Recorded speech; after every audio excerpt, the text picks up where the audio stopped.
জুমার দিনে কোন অংশে যদি কারোর মৃত্যু হয়ে যায় তাহলে ইবাদত দিবসে তার মরণ হয়ে যায়। ইবাদত দিবসটা সাপ্তাহিক ক্ষমার দিবস। কারোর মরণ যদি শুক্রবারে হয়ে যায় সে একটা নসিবালা মাইয়িত। কারোর মরণ যদি লাইলাতুল জুমায় হয়ে যায়, জুমার রাত্রিতে হয়ে যায়, সে কপালওয়ালা নসিবালা মাইয়িত। শুধুই মাত্র তার হুসনে খাওয়াতিম শেষ সুন্দর হওয়ার কারণে তার কবরের আযাব মাফ। সুবহানাল্লাহ। আগামীকালকে বলবেন এটা আল্লাহর কাছে চাওয়া দরকার না? আল্লাহ আপনি আমাকে জুমার দিনে মরণ দান করেন। কিন্তু আল্লাহ তাআলা আমাদেরকে এত ভালোবাসেন।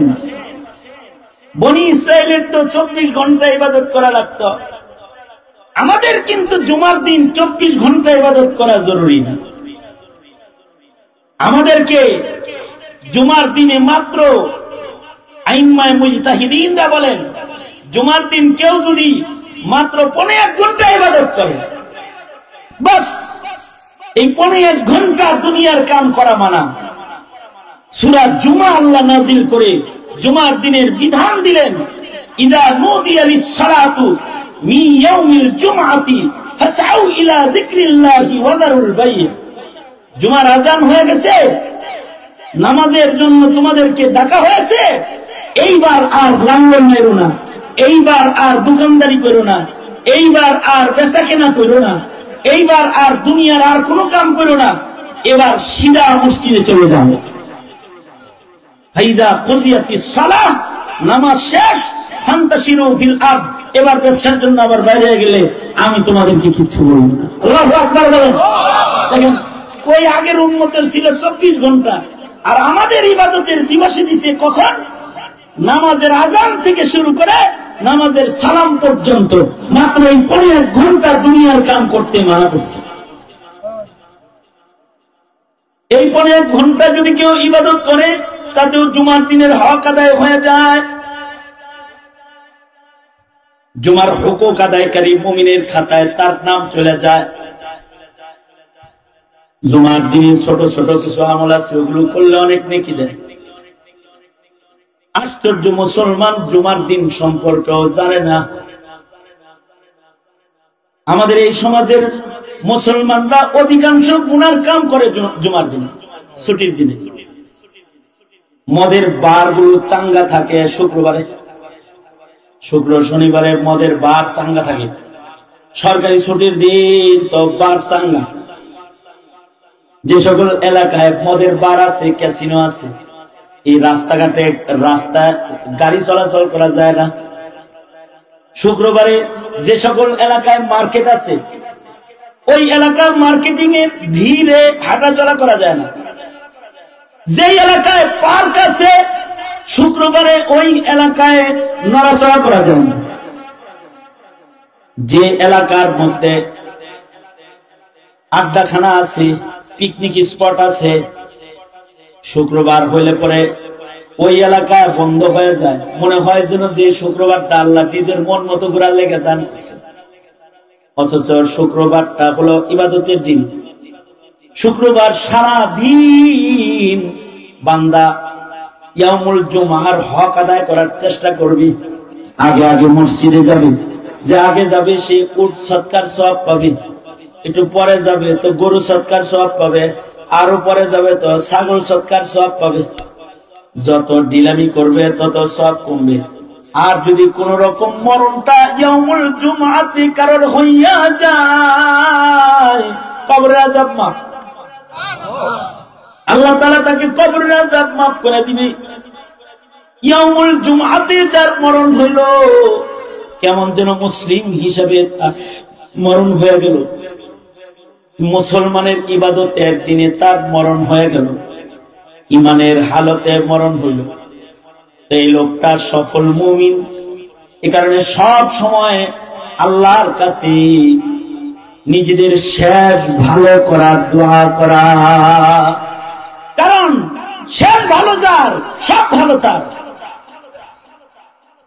আর যদি পুরা জিন্দেগিটাই মুসলিম হিসাবে নিজেকে লালন পালন করতে পারে, অর্থাৎ তার জিন্দেগিতে কোন গুনাহকে সে টাচ করতে দেয় না, তার জিন্দেগি গুনাহমুক্ত, পাপ মুক্ত, গুনাহ খাতা সে করে না। কোন মুমিন যদি এরকম হয় যে গুনাহ করে না, গুনাহমুক্ত মুমিন, তাকে তো আল্লাহ তাআলা দুনিয়াতেই জান্নাত দেওয়া শুরু করে। সুবহানাল্লাহ, আস্তে করে বলুন সুবহানাল্লাহ। তাকে কি করে আল্লাহ দুনিয়াতেই মদদ করা শুরু করে, তার মদদ দেখা যায় যে তারা আল্লাহ মদদ করতেছে। নবীদেরকে খালি মদদ করে তা না, যারা মুসলিম হয়, যারা আল্লাহর প্রিয় বান্দা হয়, তাদেরকেও আল্লাহ দুনিয়াতেই মদদ করে। দুনিয়াতেই আল্লাহ মদদ করেছেন, নবী না তারা, কিন্তু তারা আল্লাহর পছন্দের বান্দা বান্দি। দুনিয়াতে আল্লাহ তাদের মদদ করেছেন, তাদের আল্লাহর নিদর্শন বানিয়েছেন। এরকম কারামতের বর্ণনা, মুজিজা তো নবীদের জন্য, ওলিদের কারামতের বর্ণনা কোরআন শরীফেও আছে। যেমন আল্লাহ তাআলা নবী মহিলাদের ভিতরে নবী দেন নাই। আল্লাহ তাআলা যত নবী দান করেছেন, পুরুষদেরকে আল্লাহ তাআলা নবী বানাইছেন। নবীদের অলৌকিক অলৌকিক ঘটনা আছে, কিন্তু তিনটা দল ওলির ঘটনা আল্লাহ তাআলা, তিন প্রকারের ওলির কারামত আল্লাহ তাআলা কোরআনে বর্ণনা করেছে। তিন প্রকারের ওলিদের ভিতরে একজন ওলি হলো নেককার মহিলা হযরত মরিয়ম আলাইহাস সালাম। হযরত মরিয়ম কোন নবী নন, কিন্তু ছোটবেলা থেকে তিনি নেককার, বেপরদা চলে না, ভিন্ন পুরুষের সাথে কথা বলে না। মায় তারে মসজিদের জন্য মান্নত মানছে, দিনের জন্য মান্নত মানছে। তো মসজিদের ইমাম হলেন হযরত জাকারিয়া, আর হযরত জাকারিয়া যেহেতু খালু, তিনি হযরত মরিয়মকে দেখাশোনা করেন। মসজিদুল আকসার পাশের এক কামরার ভেতরে তিনি শুধু ইবাদত করেন। তাহেরা, জাহেদা, আবেদা, কানেতা, সালেহা, মুমিনা, আশিকা। নবী না, কিন্তু মুসলমানের যত গুণ আছে সব গুণ এ মহিলার ভিতরে আছে। মহান আল্লাহ দুনিয়াতে অলৌকিকত্ব তার দ্বারাই প্রকাশ করেছেন। নবীদের দ্বারাই যদি কোনো অলৌকিকত্ব দুনিয়ায় প্রকাশ পায়, সেটাকে মুজিজা বলা হয়। কিন্তু ওলির দ্বারাই যদি কোনো অলৌকিকত্ব প্রকাশ পায়, যেটা সাধারণ মানুষের জন্য হয় না, এমনকি যদি কারোর জন্য হয়, সেটাকে কারামত বলা হয়। হযরত মরিয়ম ঘরের ভেতরে একা একা থাকেন। যখনই হযরত জাকারিয়া মসজিদে প্রবেশ করেন আর মরিয়মের ঘর দেখেন, তো হযরত জাকারিয়া দেখেন সেখানে সুন্দর সুন্দর রিজিক করে আছে। এমন এমন বেমৌসুমি ফল আল্লাহ তাআলা দান করেন। আঙ্গুরের মৌসুম না, কিন্তু ঘরে ঢুকে দেখে যে মরিয়ম আঙ্গুর খায়। কাঁঠালের মৌসুম নয়, কিন্তু ঘরে ঢুকে দেখে মরিয়ম কাঁঠাল খায়। আমের মৌসুম নয়, কোন মাধ্যম ছাড়া আল্লাহ তাআলা জান্নাত থেকে হযরত মরিয়মকে ঘরের ভিতরে বসায়া বসায়া জান্নাতের ফল খাওয়ায়। আল্লাহর কোরআনে আল্লাহ এটা বর্ণনা করেছে। মরিয়ম তো নবী না, কিন্তু আল্লাহর পছন্দের বান্দি, তো তাকে আল্লাহ তাআলা অলৌকিকত্ব দুনিয়াবাসীকে দেখায়, এমনকি জাকারিয়াকেও দেখায়। দেখছো জাকারিয়া, মরিয়মরে আমি কত ভালোবাসি, তাকে আমি অমৌসুমী ফল খাওয়াই। হযরত জাকারিয়ার সাহস বাড়ছে, আল্লাহ আপনি যদি একটা ওলি মহিলাকে ঘরে অমৌসুমে ফল খাওয়াইতে পারেন, তাহলে নবী পুরুষটাকে অমৌসুমে একটা বাচ্চা দিতে পারেন না? আল্লাহ আপনি তাহলে আমাকে একটা সন্তান দান করেন। এইটা দেখে হযরত জাকারিয়া সন্তান চাইতেছে, আল্লাহ তাআলা সন্তান দিয়ে দিলেন। হযরত জাকারিয়াকে ইয়াহইয়া দান করলেন। হযরত মরিয়ম কিন্তু ওলি নবী না, ওলি মহিলা তো নবী হয় না, কিন্তু মহিলা যখন আল্লাহর প্যারা হয়ে যায়, পছন্দের হয়ে যায়, কবর হাসর না, দুনিয়াও তার জান্নাতের খানা পিনা শুরু হয়ে যায়। কোরআনে কারিমে তুরস্কের শহরের বাইরে এক গুহার 7 যুবকের ঘটনা কোরআনে সূরা কাহাফে বর্ণিত আছে। আসহাবে কাহাফের এই 7 জন যুবক, এখানে যেমন হিলফুল ফুজুলের কিছু যুবক একত্রিত হয়েছে, হিলফুল ফুজুলের মতো সমাজ কল্যাণ সংস্থার এইরকম ওই যুগের 7 জন যুবক একত্রিত হয়েছে। জমানার রাজা ছিল তখন জালিম রাজা। জালিম রাজার অত্যাচারে, মূর্তি পূজার অত্যাচারে সবাই যখন অতিষ্ঠ, তখন কিছু যুবক তারা আলাদা হয়ে গেছে। তাদের এই জালিম রাজার অনুসরণ ও মূর্তি পূজা তাদের ভাল লাগে না, তারা মুসলিম হতে চায়, মুমিন হতে চায়। তারা 7 যুবক আলাদা হয়ে এক গাছের ছায়ার নিচে বসে রয়েছে। একজন আরেকজনের সাথে জড়ো হইতেছে, একজন আরেকজনের চিনে না, কিন্তু একজন আরেকজনের জিজ্ঞাসা, আই তুই কই থেকে আসি? আমি আইছি, ওখানে পূজা চলতেছে, ওগুলো আমার চলে না, আমি মুসলমান, আমি আল্লাহর কাছে আত্মসমর্পণকারী, মূর্তির কাছে আমি আত্মসমর্পণকারী না। তুই করতে আইছিস? আমিও তো একই দান্দা। আইতে আইতে 6 জন আইছে, যাদের সবার দান্দা হলো মুসলিম হওয়া, এক আল্লাহ বিশ্বাসী হওয়া, তাওহীদ, হানিফ মুসলমান হিসেবে নিজেদের নাম লেখানো। 7 জন বইয়া রয়েছে। তো এই 7 জনের কাছে সূরা কাহাফ বলে, এই 7 জন 14টা আয়াতের ভেতরে আল্লাহ তাআলা কাহিনী বর্ণনা করেছেন। সূরা কাহাফের 14 আয়াতে কাহিনী বর্ণনা করেছেন। এই 7 জনের কাছে এই 7 জন আইছে, আর এদের কাছে একটা কুকুর আয়া কাছে বইবা লাগছে।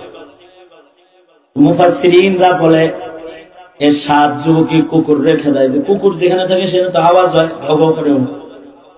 তারা তো নিরিবিলি রয়েছে, জালিম রাজার অত্যাচার থেকে নিরিবিলি লুকাইতে যাইতেছে। কুকুরটারে তাড়াইতে চায়, আয় কুত্তা তুই তো ঘাউ ঘাউ করবি, কথা বলে তুই আওয়াজ কে আমাদের কাছে। আশ্চর্য বিষয় হলো, এই 7 জনে মিলা যখন এই কুকুরকে তাড়াইতেছে, মুফাসসিররা লেখে, হাদিসের কোন কোন বর্ণনায় আসে, এই কুকুরের জবান খুলে যায়, কুকুরের জবান খুলে দেয় আল্লাহ তাআলা। তো কুকুরে কথা কয়, কুকুরের 7 জন রে কয়, তোরা যেমন মুসলমান মানুষ, আমি মুসলমান করতাম, আমি দেখতে না পাক, কিন্তু আমি কিন্তু আসলে মুসলিম। তোদের ধান্দা যা, আমার ধান্দা তো, আমারও মূর্তি পূজা ভালো লাগে। এই জালেমের জুলুমের অত্যাচারে শহরে আমারও ভালো লাগে না, আমিও তো ঘর দলে যোগদান করলাম। জবান যখন খুলে গেছে, জবান খুলে গেলে এবার কুকুর এদের দলের সদস্য হয়ে গেছে। আপনারা মনে মনে ভাবতে পারেন, আরে ইসলামের যুগের আগের কাহিনী তো, জবান তো খুলতেই পারে, মুসলমানদেরও কি খুলেছে এমন কারণ? হ্যাঁ খুলেছে। শিকায়াতুল জামাল হাদিস শরীফে আছে, উটের জবান খুলে গেছে, উট নবীর লগে কথা কয়। মনে মনে ভাবতে পারেন, উট নবীর লগে কথা কয়, এটাও হইতে পারে মুজিজা, কিন্তু এমন কারামত কি আছে যে ওলির লগে কথা কয়? হ্যাঁ তাও আছে। বাইহাকি শরীফের রিওয়ায়াত, ইমাম বাইহাকি রাহমাতুল্লাহি আলাইহি আল ইতিকাদ কিতাবের ভেতরে ঘটনার রিওয়ায়াত বর্ণনা করেছেন। নবীজির এক মহিলা সাহাবী ছিল হযরত সাফিনা রাদিয়াল্লাহু আনহা। সাহাবীর নাম হযরত সাফিনা রাদিয়াল্লাহু আনহা। ইমাম বাইহাকি বর্ণনা করেন, এই সাফিনা একদিন নৌকায় চড়ে সাগর পথে, নদী পথে ঘুরতে গেছে। নদী পথে ঘুরতে গেছে, নদী পথে ঘুরতে গিয়ে পাহাড়ি বরফের আঘাতে নদীর তখতা খুলে গেছে। তখতা খুলে গেলে পুরা জাহাজটা, লঞ্চটা নদীর ভেতরে ডুবে গেছে, আর যারা ভেতরে ছিল সব বরফের ঠান্ডা পানিতে ডুবে সব মরে গেছে। কিন্তু হযরত সাফিনা রাদিয়াল্লাহু আনহা উনি সাঁতার কাটা জানতেন। মহিলা সাহাবী কিন্তু সাঁতার কাটা জানে। সাঁতরাইতে সাঁতরাইতে উনি একটা কাঠের তক্তার উপরে ধরে, তক্তায় ভর করে উনি পানির ভেতরে ভাসতেছে। আল্লাহর কুদরত, গভীর নদীর পানি থেকে আল্লাহ তাআলা এই নৌকার ভেতর থেকে শুধুই মাত্র হযরত সফিনাকেই আল্লাহ তাআলা বাঁচায়া নদীর তীরে পৌঁছায়া দিচ্ছে। কিন্তু তীরে যখন উঠছে তখন দেখি বিশাল জঙ্গল, সুন্দরবনের মতো তীর, সুন্দরবনের মতো জঙ্গলের ভিতরে যায় উঠছে, যাই প্রান্ত বাঁচছে। কেবল যখন তীরের পারে জঙ্গলার ধারে রাস্তার পারে দাঁড়াইছে, ঠিক এমন সময় দেখে একটা ভয়ঙ্কর ক্ষুধার্ত বাঘ হযরত সফিনার দিকে আইবার লাগছে। ক্ষুধার্ত বাঘ একটা আসতেছে, বাঘটাকে দেখা হযরত সফিনা চিৎকার করে বলা আরম্ভ করছে, আই আক্রমণ করবি না, থাম, আমি বিশ্বনবীর সাহাবী। আল্লাহু আকবার, জোরে করে বলেন আল্লাহু আকবার। আয় বাঘ থাম, আমি বিশ্বনবীর সাহাবী, আমি নবীর সাহাবী, আমি মুমিন, সুতরাং আমার উপরে আক্রমণ করবি না। আমি মুসিবতে পড়ে নদীতে ভেসে তোর জঙ্গলায় আসছি। একথা বলতেই বাঘের হিংস্র থাবার আক্রমণের হালত শান্ত হয়ে যায়। বাঘটা যেন চার পায়ে একটা সওয়ারিতে পরিণত হয়ে যায়। বাঘটা কাছে এসে হযরত সফিনার কাছে এসে দাঁড়ায় যায়, আর বাঘ ইশারা করতে থাকে আর তার জবান খুলে যায়, বলতে থাকে, ভয় নাই, আমার পিঠে উঠে পড়ে।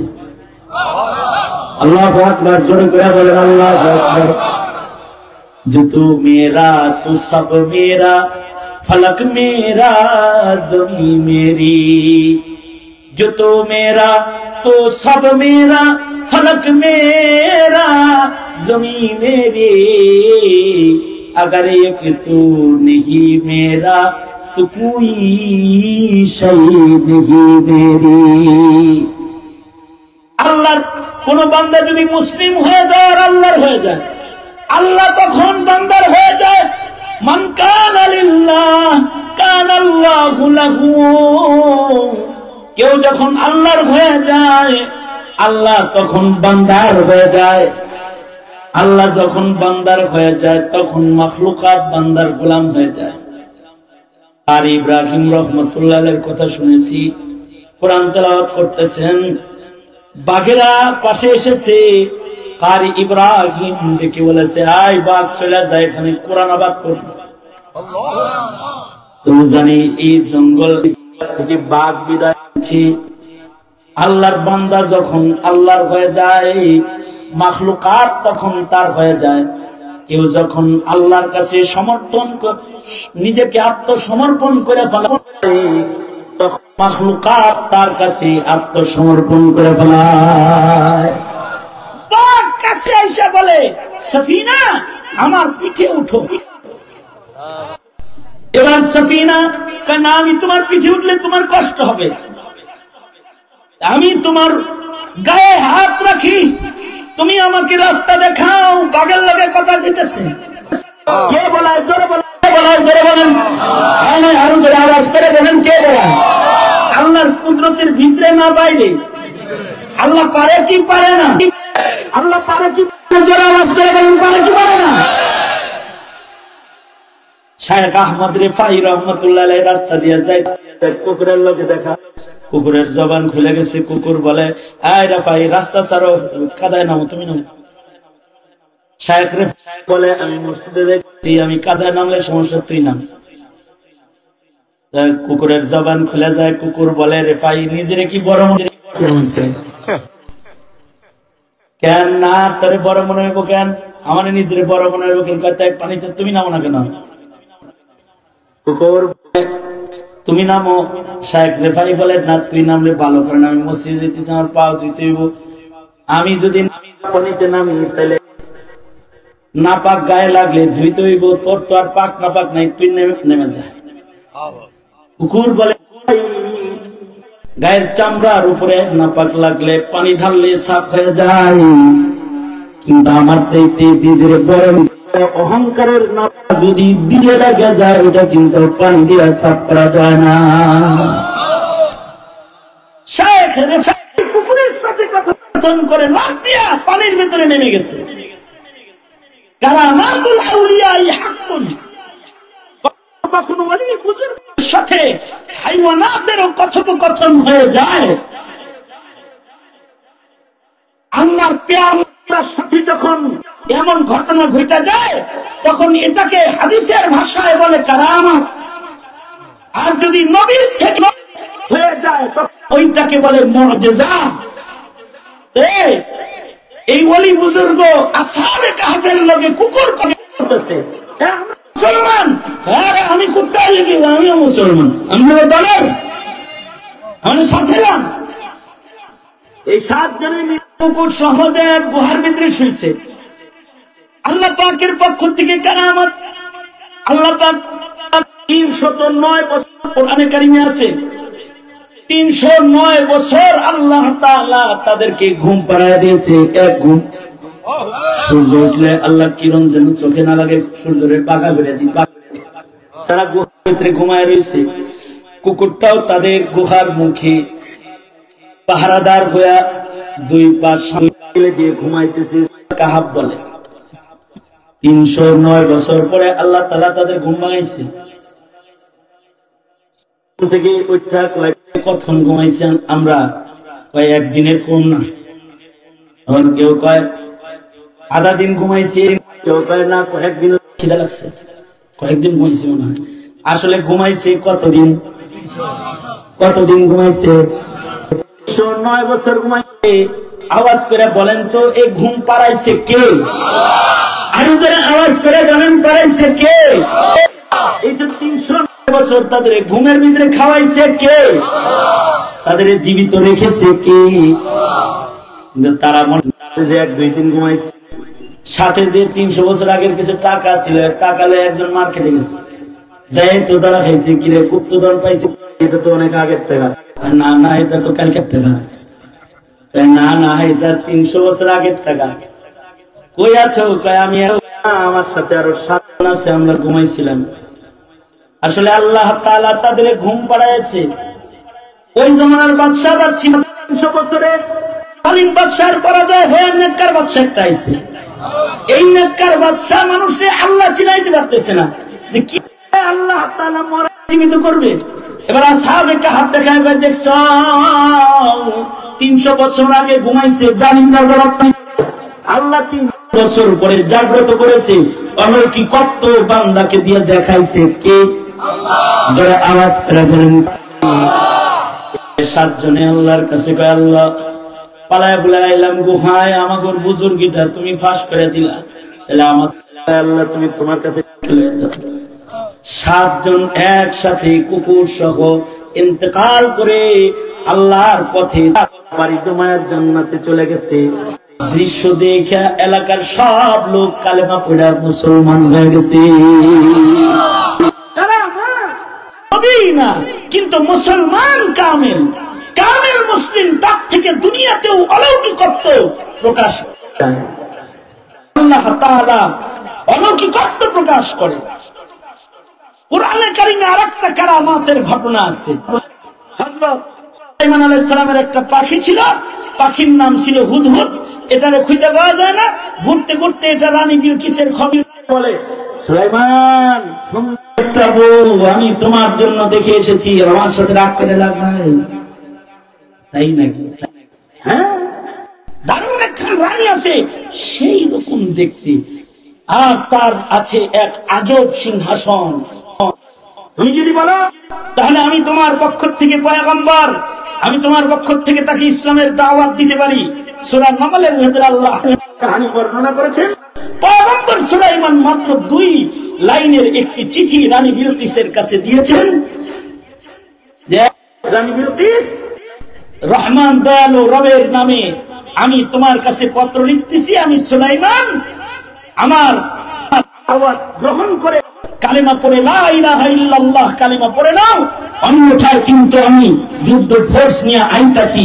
মুসলমান কি হইবা না জানাও, আর যদি মুসলমান হওয়ার জন্য থাকে তাহলে আমি সুলাইমান লিখে পাঠাইছি। রানী বিলকিস তো নিজের উজির সবার সাথে পরামর্শ কইরা তাহলে চলে যাই, আমরা মুসলিম হইতে চলে যাই। কাছে হাদিয়া নিয়ে যাব। রানী বিলকিস রাজ দরবার থেকে একটা একটা করে ইট, স্বর্ণের ইট, রূপার ইট এক একজনের একটা করে লইয়া সব দল বল ধরে সুলাইমান নবীর কাছে এসে কালেমা পড়ে মুসলমান হবে। পাখি আইসা বলে সুলাইমান আপনার লেগে ইট লইয়া আইতেছে, একটা রূপা একটা সোনা, এটা হাতিয়ে আনতেছে। হযরত সুলাইমান বললেন মুহূর্তের ভেতরে জিন্নাত তোমরা যারা আমার মুরিদান আছো, আমি তো ইনসু জিনের বাদশা, তোরা সব রূপা দিয়া রাস্তা বানাবি, স্বর্ণ রূপার ইট দিয়া রাস্তা বানাবি, আর ইয়াকুত মারজানের গাছের পাশ সাজাবি, সুন্দর করে তাড়াতাড়ি নির্মাণ কার্য কমপ্লিট কর। বিলকিস আইতে আইতে যখন গেটের কাছে আইছে দেখে যে হাতে ব্যাগে করে সোনানি মুখী স্বর্ণ দেহি পায়ের নিচে বিছিয়ে ধুয়ে দিছে। এবার তাড়াতাড়ি ওইগুলাই সামনে আগাচ্ছে। পাখি বলে আয়া পড়ছে, শহরে ঢুকে পড়ছে, কিন্তু সুলাইমান বলে একটা কাজ করতে হবে, তাহলে বিলকিসের সিংহাসনকে মুহূর্তের ভেতরে কে সুলাইমানের রাজ্যে হাজির করতে পারো। সেখানে ছিল নামক এক জিন, সে কয় আমি পারি, আপনি বহার থেকে দাঁড়ানোর আগেই আইনার দিন। কিন্তু একজন মুসলিম ওলি নবী না, কিন্তু ইলমওয়ালা একজন আবেদ লোক, একটা মুসলমানের পাওয়ার কত। সে বলে সুলাইমান জিনে আনবার সাহেব উঠার আগে আর বসার আগে আমি তো আপনি সব পলক খাওয়ানোর আগে এটা আমি করব, এটা হাদা মিন ফজলি রাব্বি, এটা আমার রবের পক্ষ থেকে আমি মুসলিম বান্দা। আল্লাহর দয়া। হযরত সুলাইমান বললেন তাহলে তুমি নিয়ে আহ। সাথে সাথে হযরত সুলাইমান আলাইহিস সালাতু ওয়াস সালাম নির্দেশ করলেন সব পলক ফালাই দিতে, যে রানী বিলকিসের সিংহাসন খাড়া আছে। অর্থাৎ কেউ যদি নবী না হয়ে মুসলিমও হয়, সে ওলি হয়ে যায়। ওলি হয়ে গেলে তার থেকে মুজিজা প্রকাশ না পেলেও দুনিয়ায় তার থেকে প্রকাশ পেয়ে যায়। কখনো কখনো মাখলুকাত তার গোলাম হয়ে যায়। এত কারামতওয়ালা মুসলিম আত্মসমর্পণকারী না হলে কেউ যদি ন্যূনতম খাতিমা বিল খায়ের ঈমানওয়ালা মুসলমানও হয়ে যায়, তাহলে তার মৃত্যুটা আল্লাহর দিদার জান্নাত হয়ে যায়। এ কারণে আল্লাহ তাআলা বলেন ইয়া আইয়ুহাল্লাযীনা আমানুত্তাকুল্লাহা হাক্কা তুকাতিহি ওয়া লা তামুতুন্না ইল্লা ওয়া আনতুম মুসলিমুন। আল্লাহ বলেন হে মুসলমানরা, তোমরা কিন্তু ঈমানদারেরা, তোমরা কিন্তু মুসলমান না হয়ে কিন্তু মৃত্যুবরণ করো না।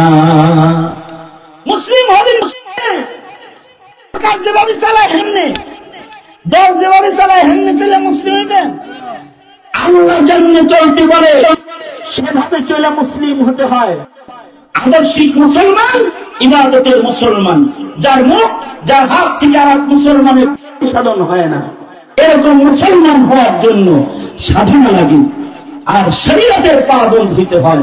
সুতরাং নামের মুসলমানি প্রতিষ্ঠা করা দরকার। কামের মুসলমানি প্রতিষ্ঠা করতে শরীয়ত ইসলামের পাপ জিন্দেগীর বাইরে দ্বিতীয় আর কোন রাস্তা আমাদের জন্য খোলা নাই। তাইলে শরীয়তের বিধান মানব না অমানব? তাহলে ওয়াদা করেন, ইয়া আল্লাহ ওয়াদা করে দিছি আর কোনদিন নামাজ করবো না, আর কোনদিন দাড়ি কাটবো না, আর কোনদিন ব্যাপারটা চলবো না, আর কোনদিন হালাল হারামের খেলা চলবো না, ইনশাআল্লাহ।